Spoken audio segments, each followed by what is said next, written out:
I had this unusual case.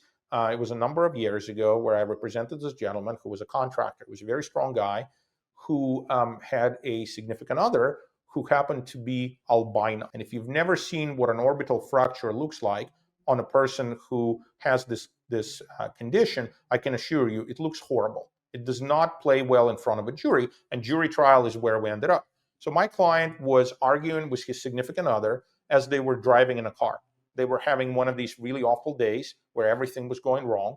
It started in a house. It continued on a drive to, I believe it was the DMV. So my client is driving in the car. They're continuing to argue back and forth. He has a can of soda in his hand, and he's so frustrated with his significant other that what he does is he tosses it.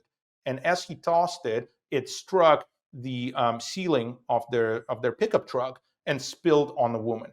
She, by that time, has had it with him. They have been arguing for several hours. And so what she's done while he's driving a car at freeway speeds is she started hitting him and striking him. She just completely lost it. Understandably so, because she just had it with him. Yeah. And so momentarily, my client ended up losing control of the vehicle and they were about to crash. And so what he did is he struck her with his hand. And unfortunately, he's a strong guy. He wasn't aiming. He hit her the area that ended up sustaining an orbital fracture. It was her orbital socket. It was a horrible injury. Police were called, blood, really horrible appearance. And we went to jury trial.